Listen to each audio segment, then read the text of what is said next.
నేటి ధ్యానాంశములుగా పాత నిబంధన గ్రంథము నుండి జకర్యా గ్రంథము 9వ అధ్యాయము కొన్ని వచనాలు 12వ వచనం వరకు మనం చదువుకున్నాము. క్రొత్త నిబంధన గ్రంథం నుండి మత్తయి సువార్త 21వ అధ్యాయము మొదటి వచనం నుండి ప్రత్యేకంగా దేవుని లేఖనాల్లో రాయబడిన విషయాలు మనం 11వ వచనం వరకు రెండవ ధ్యాన భాగంగా చదువుకుని ఉన్నాము. ఈ సమయంలో ప్రత్యేకమైన సందేశాన్ని ఎదుట ఉంచాలని ఆశపడుచున్నాను. జాగ్రత్తగా వినండి. పెద్దగా రెఫరెన్స్లు ఏమి ఉండవు. రెఫరెన్స్ చెప్తే బైబిల్ చూడండి, అంతవరకు నా వైపు మీరు చూడవలసిందిగా మనం చేస్తున్నాను. అంటే ఈ టాపిక్కి పెద్దగా రెఫరెన్స్లు ఎక్కువగా ఉండవు. ఒకవేళ వచ్చినా నా నోట నుండి వచ్చేస్తాయి అవి. 3 విధాలుగా యేసుక్రీస్తు వారు, యేసు ప్రభు వారు రాజుగా పరిశుద్ధ గ్రంథములో, ఈ బైబిల్ గ్రంథములైనా కనిపిస్తారు. ఎన్ని విధాలుగా? 3 విధాలుగా ఆయన కనిపిస్తారు. మొదటిది, ఆయన పుట్టినప్పుడు బబులోను నుండి లేదా తూర్పు దేశము నుండి జ్ఞానులు యూదుల రాజుగా పుట్టినవాడు ఎక్కడున్నాడు? తూర్పు దేశం నుండి ఆయన నక్షత్రము చూసి మేము ఆయనను పూజింప ఉచితమని ప్రత్యేకంగా వారు ఆ దినమందు సంబోధించడం అనేది లేఖనాల్లో మనం చూస్తూ ఉంటాం, చదువుతూ ఉంటాం. క్రిస్మస్ సీజన్లో ఎక్కువగా మాటలు మనం వింటాం. రెండవది, ఆయన చనిపోతున్నటువంటి సమయంలో జరిగిన విషయాలు పిల్లరా లేఖనాలను మనం ఆధారం చేసుకొని చూస్తే ఐఎన్ఆర్ఐ అనేటువంటిది ఆ సిలువకు ప్రత్యేకంగా యేసుక్రీస్తు తల పై భాగమున ఆ విలాసం రాసి ఆయనకు ఉంచినట్లు మనం చూస్తూ ఉంటాం. ఆయన ఏమై ఉన్నాడో లేఖనానుసారంగా ఆ కాలంలో ఈయన యూదులకి ఎలాంటి రాజు అయి ఉన్నాడనే విషయాలు ప్రత్యేకంగా కనిపిస్తూ ఉంటాయి. Jesus of Nazareth, king of juice అనేటువంటి ఈ మాటలు ఆ దినమందు వారు పై విలాసమును రాయడము, కొన్ని లాంగ్వేజ్తో అది ముడిపడినట్లు కనిపిస్తుంది. చాలా అద్భుతమైన భావం అది. ఒక్కొక్కటి చెప్పుకుని వెళ్తే అక్కడ కనిపిస్తుంది. 3వది మనం గమనిస్తే 19వ అధ్యాయం ప్రకటన గ్రంథంలో రాజులకు రాజుగాను ప్రభువులకు ప్రభువుగాను తిరిగి మరలా అనే ద్వితీయ ఆగమంలో లేదా 2వ రాకడలో ఆయన రానయ్యున్నాడు. అది 1000 ఏండ్ల పరిపాలనలో జరగనయ్యున్నటువంటి కార్యం. ఈ మూడింటికి మధ్యలో ఇప్పుడు మూడు విషయాలు చెప్పాను. ఆయన రాజుగా కనిపిస్తున్న విధానాలు గురించి ఈ మూడింటికి మధ్యలో యేసు ప్రభువారు యెరూషలేము ఈ దినమందు జయప్రవేశము చేశారు. ఈ మూడింటికి మధ్యలో జరిగినటువంటిది జయప్రవేశము.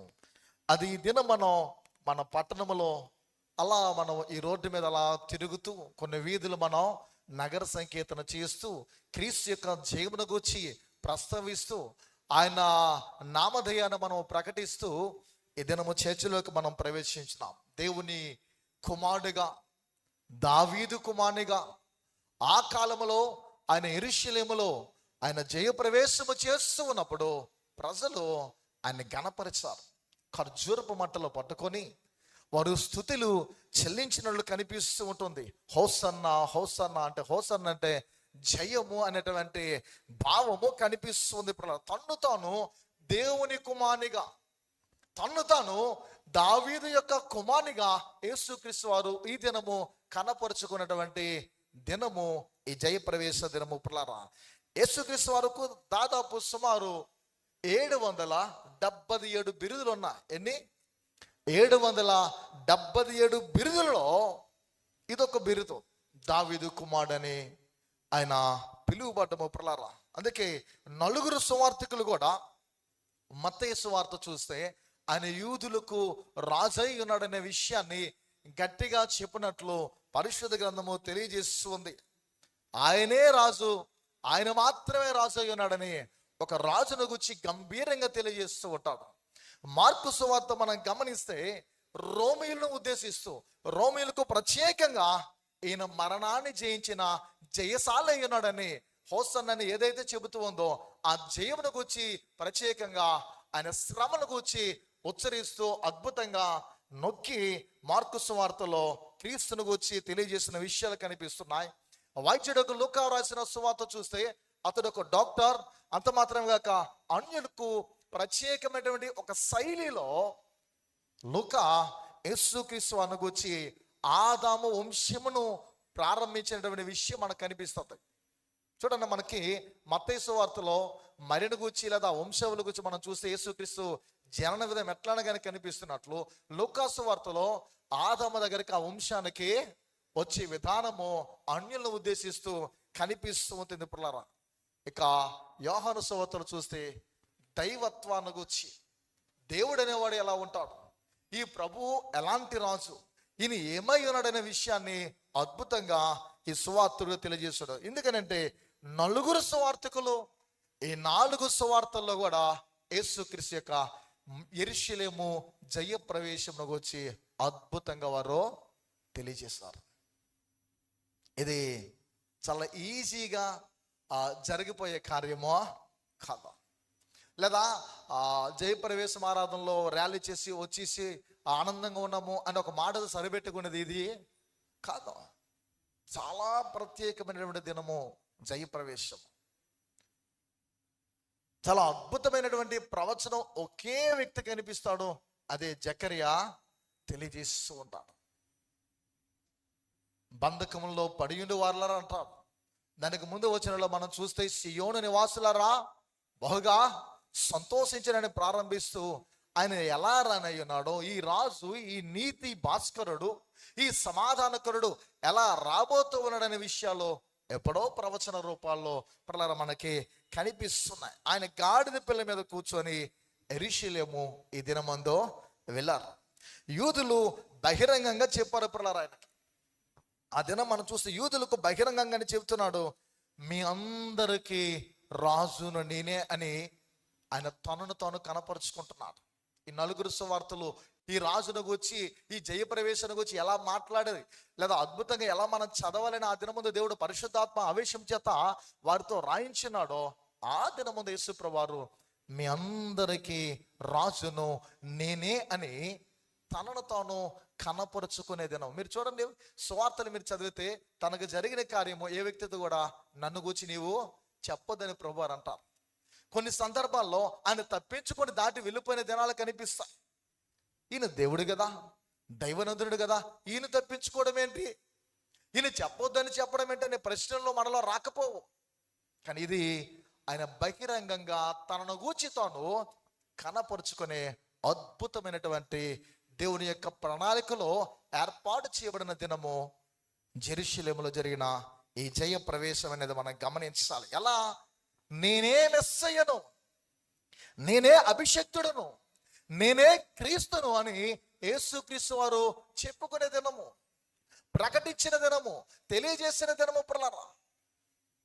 అందుకే యూదులు ఆ దినము దాన్ని ఎంతగానో జయధ్వనులతో వారు కేకలు వేశారు, దేవుని స్తోత్రించారు. అందుకే పామ్ సండే అంటే పరిశుద్ధ వారమునకి ఇది అద్భుతమైన ఒక నాంది, ప్రారంభం. ఇది పరిశుద్ధ వారమునకు ఈ జయప్రవేశ ఆరాధన అనేది లేదా ఈ పామ్స్ అనేది మట్టలాదివారం అనేది ఒక ప్రారంభము. ఇది ఎక్కడికి దారి తీస్తుంది అని అంటే, ఈ దినం ఇది, ఈ ప్రారంభించబడిన దినము ఎక్కడి వరకు ఇది దారి తీస్తుందని అంటే, 5 రోజుల్లో చనిపోబోతున్నాడు కనుక ఒక వేడుక వారు జరుపుకుంటున్నారు. యేసుక్రీస్తు వారు మరణానికి వెళ్తూ ఉన్నారు, ఆయన చనిపోబోతూ ఉన్నాడు.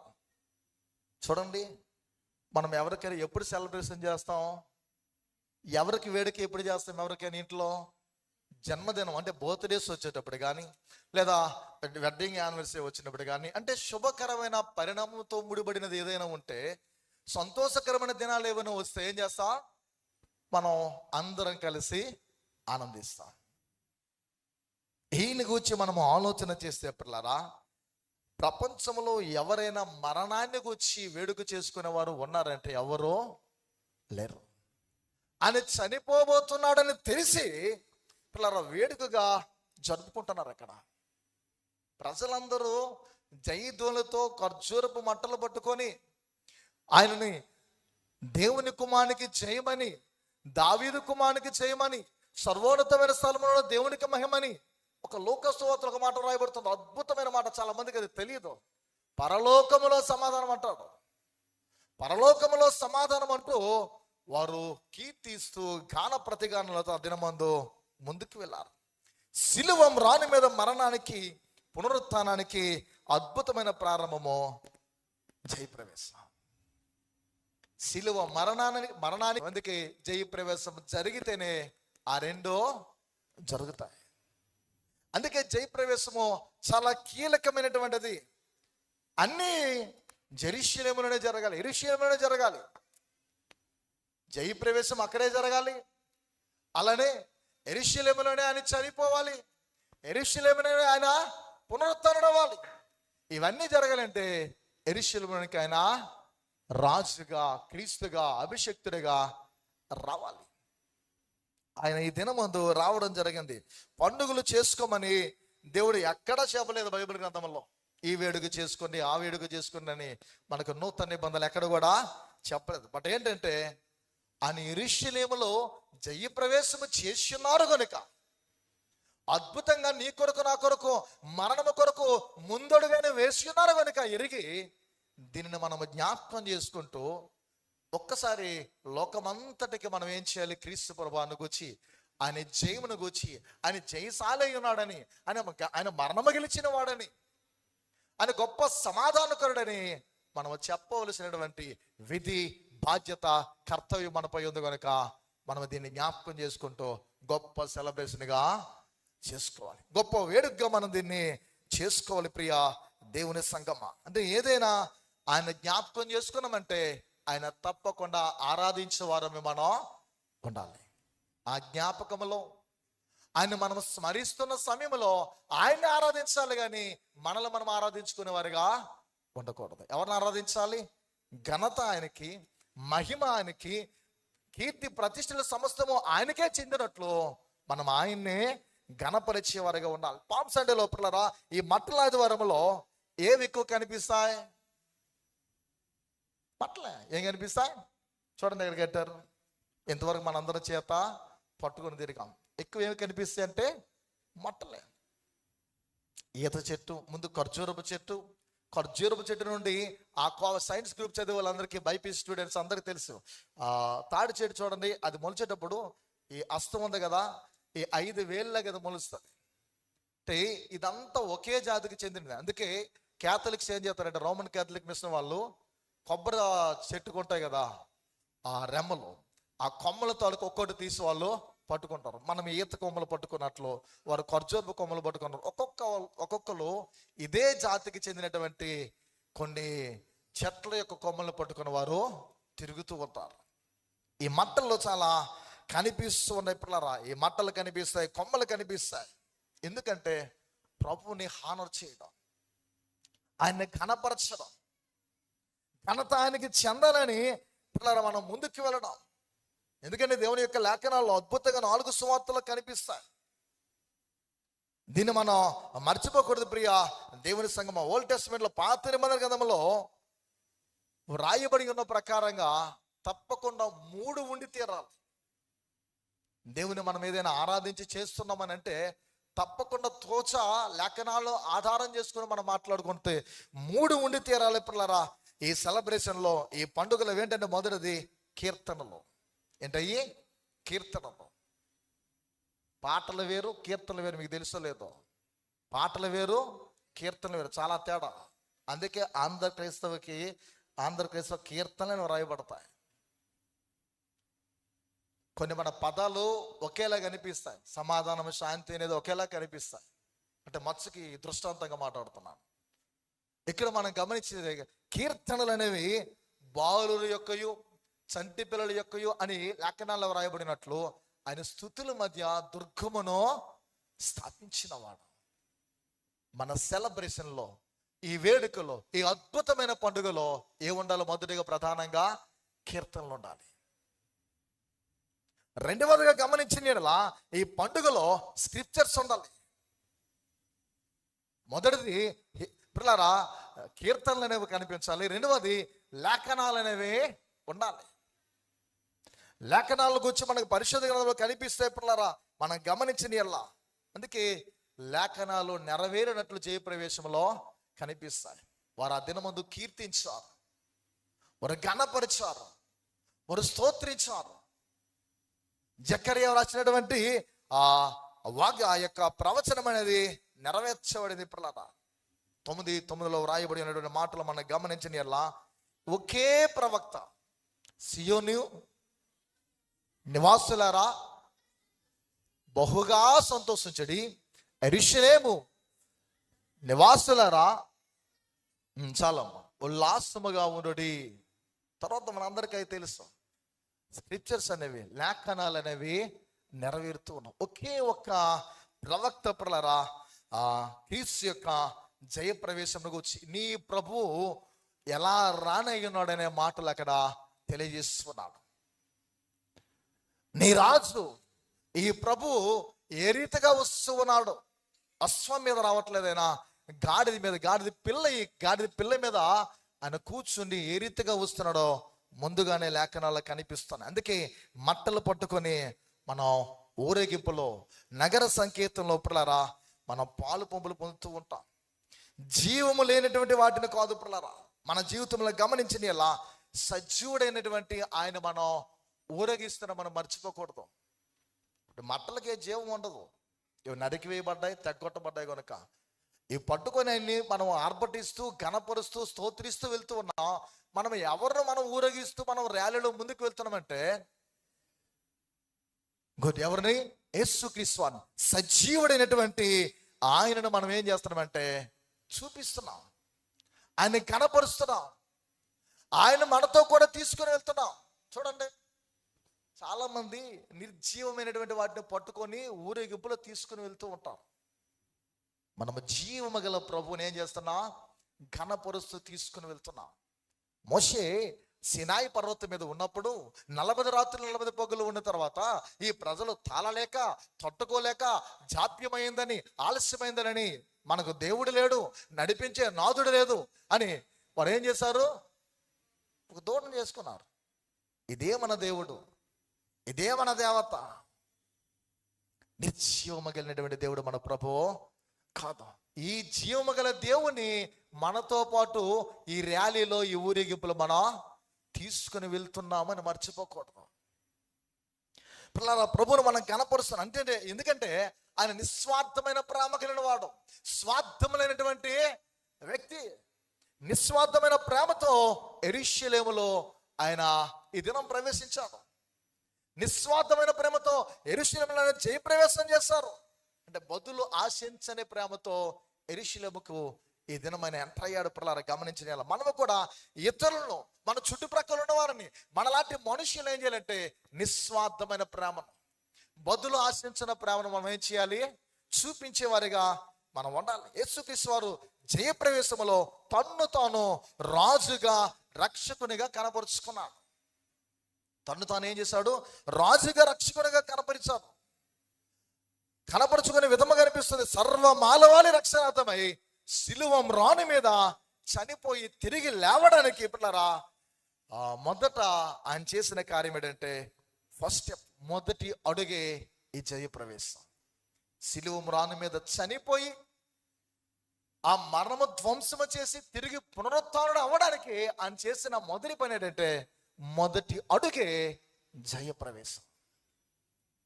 ఈ జయప్రవేశపు ఈ ఆరాధనకి, ఈ పాంసానికి అంత ప్రత్యేకత ఉంది, అంత శ్రేష్టమైనటువంటి విషయము. ఈ మట్టలాదివారం, అందుకే పస్కా పండుగ అనేది పాత నిబంధనలకు మనం చూస్తే దానికి ముందు 4 రోజుల తర్వాత అది వధించబడుతుంది. ఎన్ని రోజుల తర్వాత? 4 రోజుల తర్వాత అది వధించబడుతుంది. వధించబడడానికి ఏం చేస్తాడు? మంద దగ్గరికి వెళ్ళి పస్కా కొరకు ఆ బలి అర్పణ ఏదైనా ఎంపిక చేసుకోవడానికి ఆ మందలో ఏది శ్రేష్టమైనది, ఏది మంచిది, ఏది గొప్పగా ఉంది, ఏది యోగ్యమైనది ఉన్నది అని ఏం చేస్తాడు? ఆ వ్యక్తి ముందుగా ఒక బలి అర్పణ ఏం చేయాలి? శ్రేష్టమైనది ఎంపిక చేసుకోవాలి. మందలో నుండి ఎంపిక చేసుకోవాలి. పిల్లరా ఎంతో మంది మనుషులు ఉన్నారు ప్రపంచంలో ఆనాటి కాలంలో. ఏ మనుష్యుని చూద్దామన్నా ఇతడు పాపి, ఇతరుల్లో చెడు లక్షణాలు ఉన్నాయి, ఇతరుల్లోనూ చెడు లక్షణాలు ఉన్నాయి. వధించబడ్డానికి ఎవరు ఎంపిక చేసుకుందామన్నా వీడు పాపి అనే పరిస్థితి కనిపిస్తుంది పిల్లరా. వీడు గుడ్డివాడు, వీడు అంతడే. గుడ్డివాడు కలిస్తే గుంటలో పడే పరిస్థితి దాపురిస్తుంది. ప్రియా దేవుని సంగమా, అందుకే ఒక్కడు కావాలి. ఆ ఒక్కడనేవాడు, ఆ ఒకే ఒక్కడనేవాడు పాప రహితుడై ఉండాలి, పాపము లేనివాడై ఉండాలి, స్వార్థము లేనివాడై ఉండాలి. అలాంటి వ్యక్తిని పిల్లరా మందలోని నీలాంటి నాలాంటి మనుష్యునిగా జన్మించినటువంటి ఆయనను ప్రపంచంలో దేవుడు ఏం చేశాడు?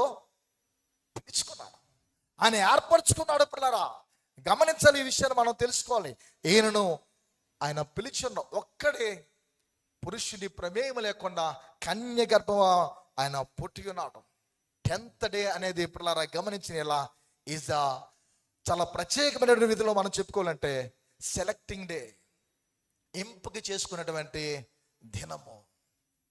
ఆ దినము దేవుడు ఏం చేస్తున్నాడంటే యేసు ప్రభువాన్ని ఎంపిక చేసుకున్నాడు. అంటే మట్టల ఆదివారము అనే పస్కా గొర్రెపిల్ల వధింపబడుతుంది.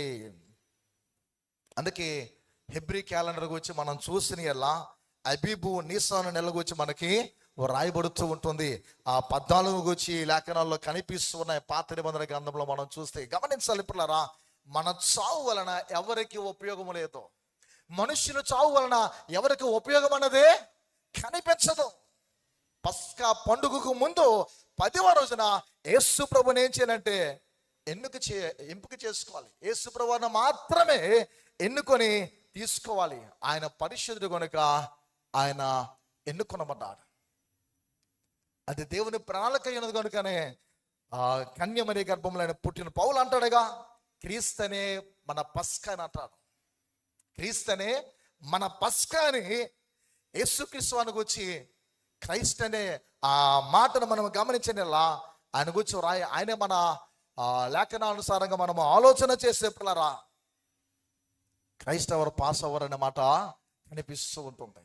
అంటే ఈయన మాత్రమే మన పస్వాడని ఏర్పాటు చేయబడిన వాడిని మనం గమనించాలి. ఆయన ప్రయాణాన్ని ఒక్కసారి మనం ఆలోచిస్తే టూకీగా చెప్పుకుంటే పిల్లరా ఎక్కడికి వెళ్ళినా కాలినడకే.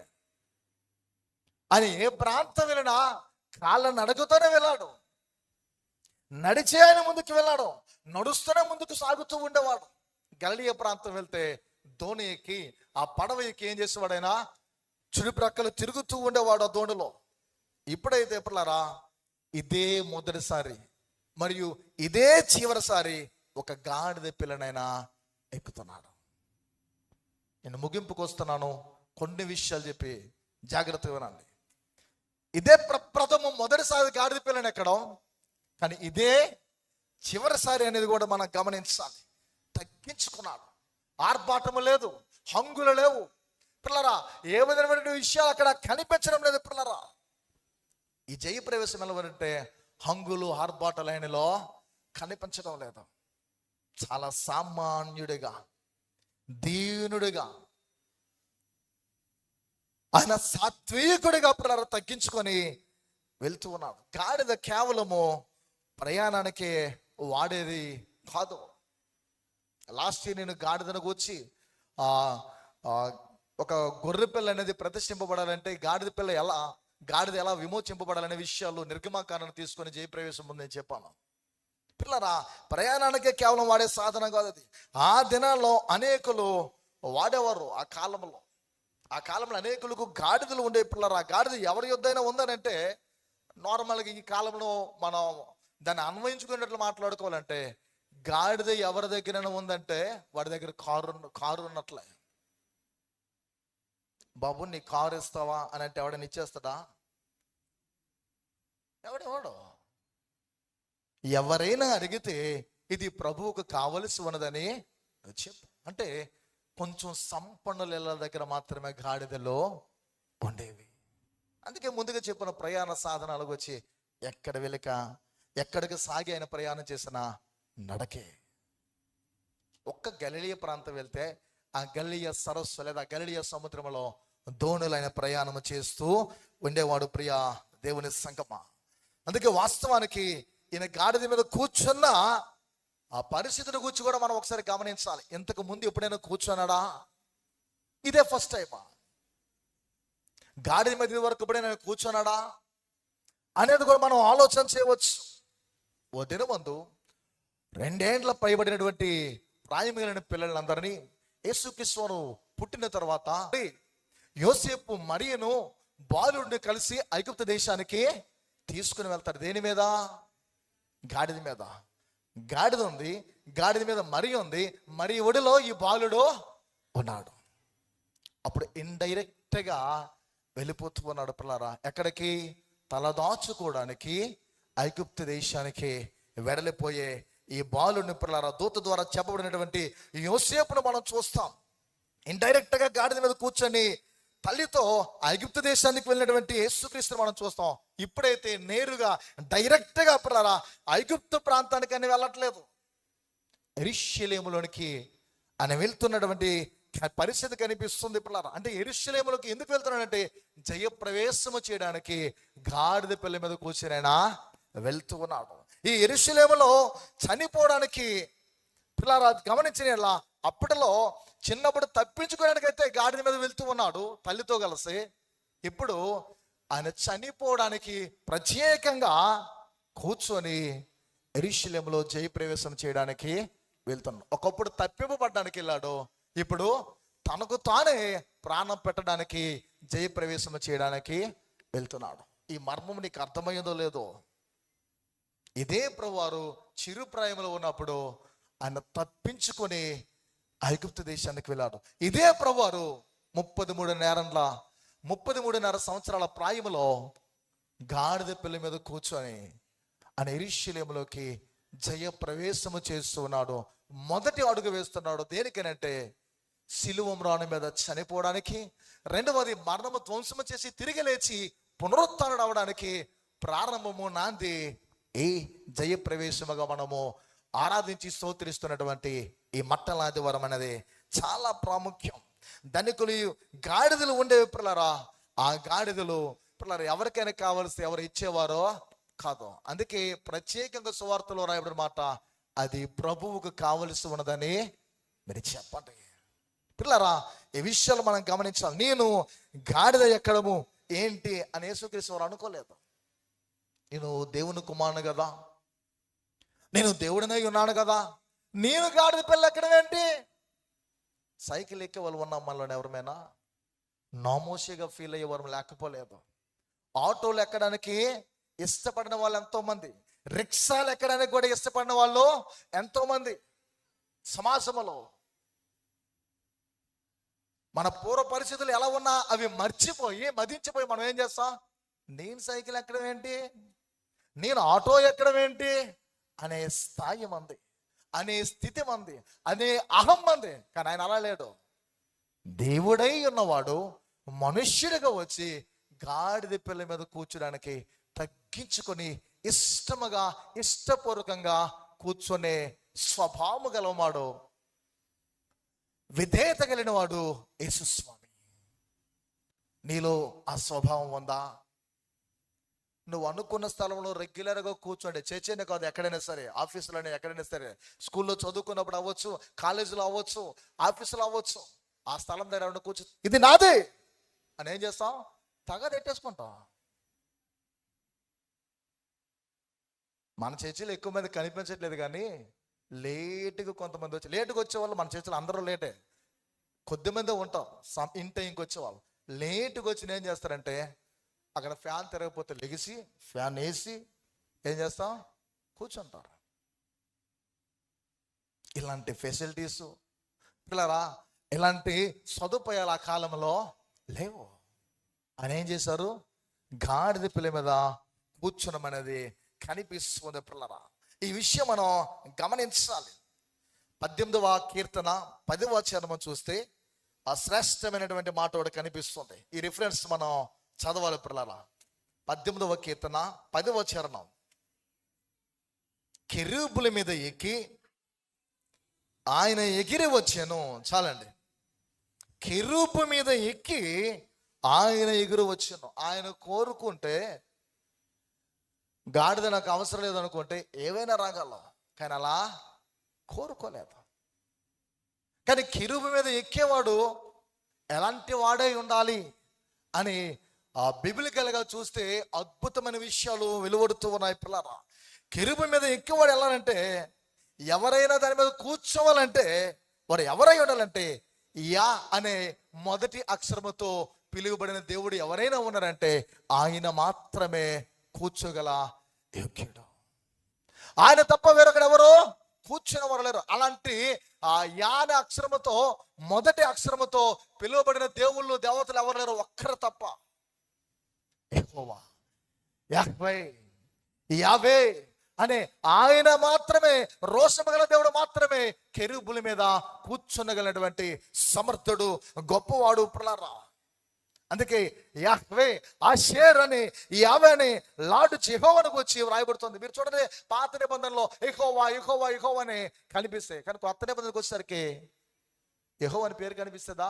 బోల్డ్ లెటర్స్ తో లార్డ్, ప్రభువు అనే మాటలు మనకు కనిపిస్తూ ఉంటాయి. అంటే ఎంత భయభక్తులు కలిగిన ఇశ్రాయేలీలైనా యూదులైనా ఎలాంటి వారైనా సరే యెహోవా పేరును ఉచ్చరించలేరు, భయం.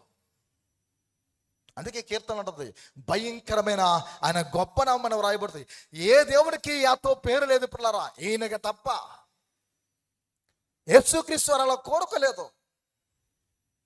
అందుకే ఇంకా మనం ఇట్లకు చరిత్రలోకి వెళ్తే ఇమ్మానుయేలు అనే పేరుకు భావం ఏంటి? దేవుడు మనకు తోడై ఉన్నాడు. మనకు ఆయన తోడై ఉండాలంటే, మనతో ఆయన ఉండాలంటే ఆయన యేసుక్రీస్తుగానే ఉండాలి పిల్లరా. యాకి ఏకి లేదా ఏషియాకు యేసుకు చాలా తేడా ఉంది. ఆయన ఏమై ఉన్నాడని అంటే మనతో ఉండుటకు, మనలో ఉండడానికి ఇమ్మానుయేలుగా, యేసుగా, రక్షకుడిగా ఈ లోకానికి వచ్చినాడు. న్యాయాధిపతుల గ్రంథం 5వ అధ్యాయం 10వ వచనం మీరు చదివితే ఒక రిఫరెన్స్ కనిపిస్తుంది పిల్లరా. అక్కడ ఏమని ఉంటాయంటే, న్యాయాధిపతులు అందరూ కూడా వారి జీవితంలో గాడిదల మీదే వెళ్ళారు. మట్టలాది వారం ఎక్కువగా ఏమి కనిపిస్తుంది అంటే మట్టలు. ఇవి మన గుడ్నెస్ పిల్లరా, మంచి మనస్సును తెలియజేస్తాయి. ఏంటది? మంచి మనస్సును తెలియజేస్తాయి. రెండవది జయము, హోసానా అనే మాటలు మనకు కనిపిస్తాయి. ఇది జయానికి ముంగుర్తుగా, సూచన కనిపిస్తాయి. ఎందుకంటే దావీదు ఎక్కడ ఓడిపోలేదు, యేసుక్రీస్తు వారు కూడా ఆయన కుమారుడుగా ఎక్కడ ఓటమని చవి చూడలేదు. దావీదు యుద్ధంలో ఓడిపోలేదు, యేసుక్రీస్తు వారు శోధనలో దుష్టునితో, అపవాదంతో ఆ యుద్ధములో ఓడిపోయేవాడిగా ఆయన కనిపించలేదు. ఇది చాలా ప్రాముఖ్యము పిల్లరా. మరొకటి ఏంటంటే ఆయన యొక్క అంతిమ విజయము, మరణం మీద ఆయన జయశాలి ఉన్నాడు పిల్లరా. ఏంటంటే మరణం మీద ఆయనకు అధికారం కలిగిన వాడుగా ఉన్నాడు.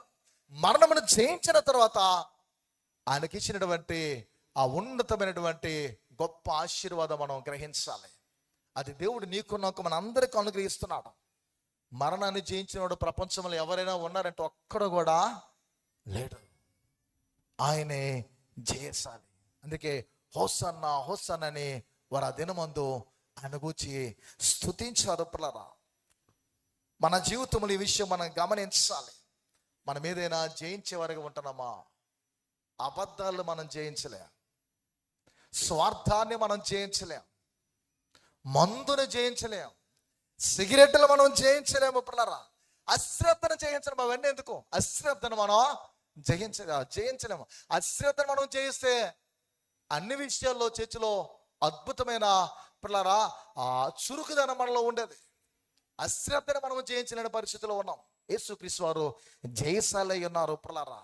అందులో మరో ప్రాముఖ్యమైనది జయప్రవేశంలో డాంకీ, గాడిద కనిపిస్తుంది పిల్లరా. అపవిత్రమైన జంతువై ఉండవచ్చు, అపవిత్రానికి సూచనగా ఉండవచ్చు పిల్లరా. ఒక రాజు కుమారుడు సొలొమోను గాడిద మీద ఎక్కి వెళ్ళవచ్చు. ఆయన కుమారుడుగా యేసుక్రీస్తు వారు కూడా వెళ్ళవచ్చు. 9:9 రాయబడినట్లు జకరియా ప్రవచనంలో ఆయన శాంతి సమాధానం అనుగ్రహించడానికి వచ్చాడు. ఆయన సమాధానం మనకు చేకూర్చడానికి వచ్చాడు పిల్లరా. ఆయన మాత్రమే సమాధానమై ఉన్నాడు. ఈ జయ ప్రవేశం ద్వారా నీవు తెలుసుకోవాల్సింది, ఆయన సమాధానమును నీకు నాకు ఇచ్చుటకు నీతిపరుడుగా, సమాధానకరుడుగా వచ్చాడు. అందుకే ఈ సమాధానం నీకు కావాలంటే, నీ జీవితంలో ఈ శాంతి రావాలంటే, నీ జీవితంలో తండ్రి చిత్తానికి నీవు ఒబే అవ్వాలి, తండ్రి చిత్తాన్ని నీవు నెరవేర్చాలి. అందుకే ఆ సమాధానం మనకు అనుగ్రహించడానికి, తండ్రి చిత్తాన్ని నెరవేర్చడానికి శిలువ మ్రాను మీద శ్రమను సహించి చనిపోయారు. మరి మనము దేవునికి ఎలా ఉన్నా చూడండి, ఒక మాట కనిపిస్తుంది, సర్వోన్నతమైన స్థలముల్లో దేవునికి మహిమను మనం అంటూ ఉంటాం. అంత మాత్రమే గాక ప్రభుపేట వచ్చు రాజు స్తుతింపబడును గాక అంటాం. దావీదు కుమారునికి జయము జయమంటాం. సర్వోన్నతమైన స్థలంలో దేవునికి మహిమని అంటాం, సమాధానం అంటాం.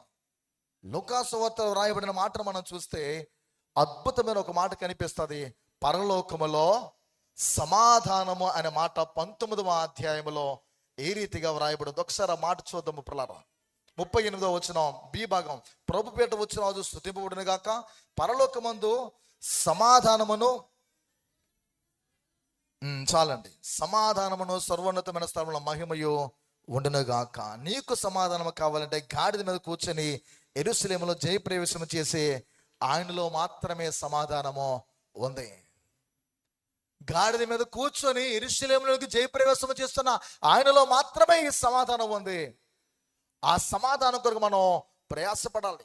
మంటలు పట్టుకొని ఊరేగించారు పిల్లరా, మనం గమనించిన ఎడల ఆయన ద్వారా మనం తెలుసుకోవాల్సినటువంటి ఈ సమయంలో పరలోకంలో సమాధానం అంటే మన పరిస్థితులు అధ్వానంగా ఉన్నప్పుడు, పాపులుగా మనుషులు జీవిస్తూ ఉన్నప్పుడు జరిగిన కార్యం ఏంటంటే, ఎప్పుడైతే ఆయన బలయ్యున్నారు, బలవడానికి ఇష్టపడి ఎప్పుడైతే ముందడుగు వేసి జయప్రవేశంలో ముందుకు వెళ్ళాడో, పరలోకంలో సమాధానం ఏంటంటే చిత్రం కాకపోతే అంటే అక్కడ అసమాధానం ఉంటుందా, నెమ్మదికి ఏమైనా దేవుడు కరువుతుందా?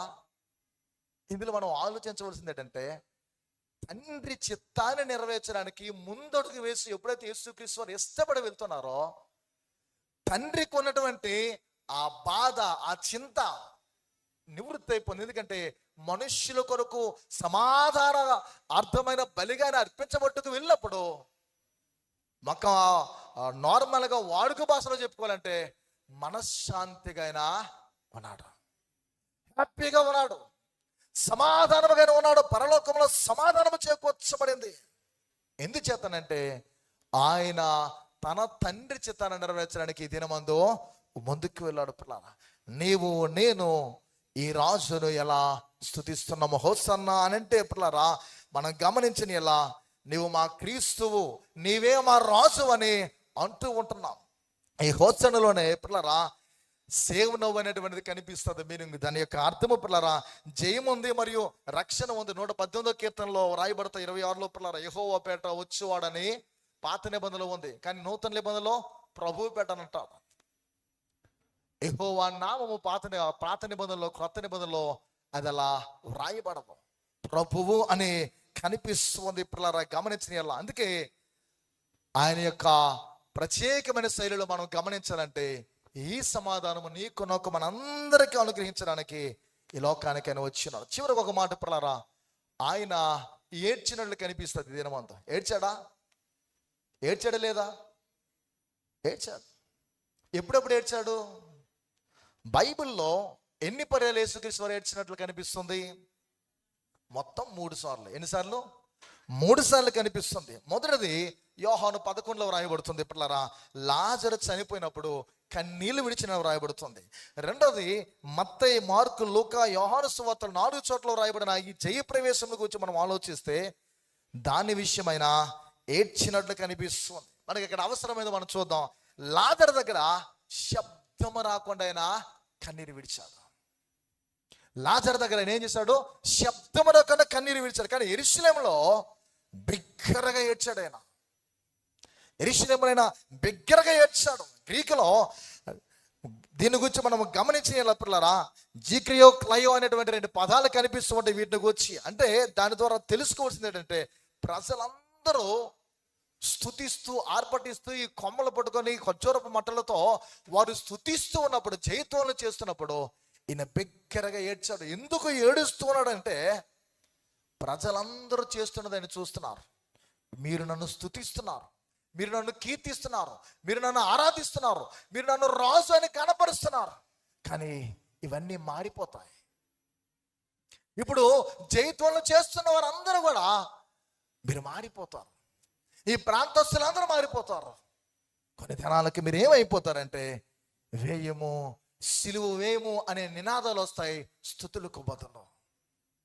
అందుకే యెరూషలేమును చూసి, ఆ నగరమును చూసి, ఆ పట్టణాన్ని చూసి దావీదు కుమారునికి జయము అంటున్నటువంటి వారి యొక్క స్థితి ఎలా ఉంటుందని ఎరిగి వేల మంది స్తుతులు స్తోత్రాలు చేస్తూ ఉన్నప్పుడు అక్కడ మనం గమనించవలసింది పిల్లరా, ఈ స్థుతులు ఎక్కువ సమయము ఉండవని ఆయనకు లోపల తెలుసు. అందుకే ఆయన గమనించిన 3 రోజుల తర్వాత ఈ స్థుతికి భారీ విషయమై, యెరూషలేము ప్రజల విషయమై, ఆ ప్రాంతం విషయమై ఆయన ఏడ్చినట్లు కనిపిస్తుంది.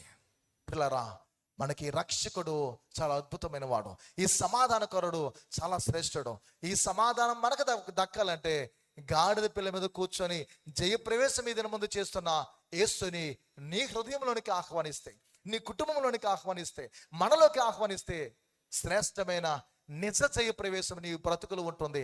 అలాంటి జయప్రవేశము, అలాంటి సమాధానము, అలాంటి నెమ్మది ఈ రాజు, మన రాజు, యూదుల రాజుగా పిలువబడిన ఆ ప్రభు మన రాజుగా, ప్రభులకు ప్రభుగా రానయ్య ఉన్నాడని మనం ఎరిగి భయభక్తులతో మన స్థిరములు ఉంచి ఆయన ఎదుట మనం తగ్గించుకుని ఉంటే తప్పకుండా ఆ షాలోమ్ అనేటువంటి అద్భుతమైన శాంతి సమాధానాన్ని దేవుడు మనందరికీ దయచేస్తాడు.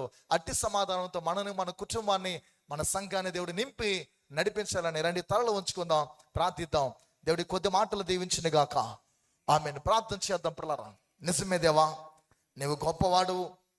పామ్ సండే ఆయన మరణము గెలిచి తిరిగి లేవడానికి, ఆయన జయశాలిగా ఉండడానికి మొదటి తీసుకున్నటువంటి అద్భుతమైన అడుగు, నేనే క్రీస్తును, నేనే మెస్సయ్యను, నేనే దావీదు కుమారుని గాడిద పిల్ల మీద కూర్చొని వెళ్తున్నాను.